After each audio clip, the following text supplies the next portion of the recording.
Сәлеметсіздер ме? Сіздермен 99 каналы.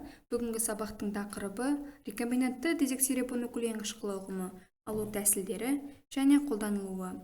Рекомбинантты ДНК гендік инженерия әдістерін қолдана отырып, инвитро жағдайында бөгде ДНК фрагменттерін қосу нәтижесінде алынған ДНК молекуласы.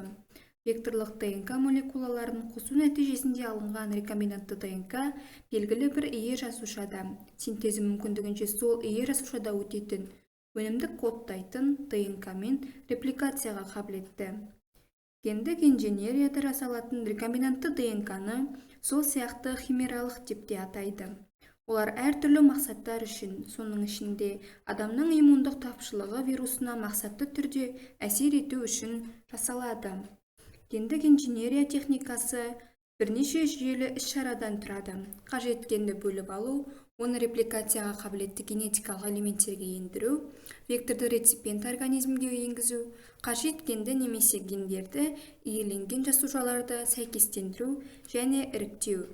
Гендік инженерия бойынша зерттеулерде көбінесе ішек таяқшасы қолданылады.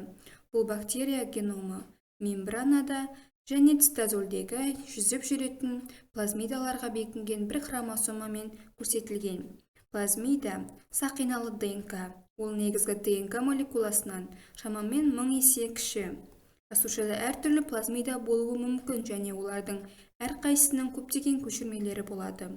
Плазмидалардың репликациясы негізгі генетикалық материалдың репликациясынан тәуелсіз жүреді. Рекомбинантты ДНК технологиясын түсіну бірнеше себептер бойынша маңызды. Бұл саладағы ақпараттық тың жаңалықтар шын мәнісінде таңғаларлық. Осы бағыттағы зерттеулерді қадағалау үшін гендік инженерияның фундаменталды негіздерін меңгеру қажет.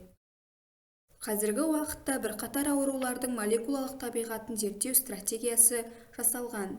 Гендік инженерия әдістері көмегімен адам нәруыздарын терапиялық мақсаттар үшін жеткілікті мөлшерде алуға болады.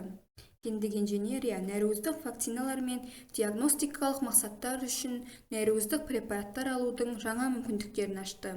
Рекомбинантты ДНК технологиясы диагностикалық міндеттерді шешуде және бірқатар аурулардың даму қаупінің дәрежесін анықтауда тиімді болып отыр.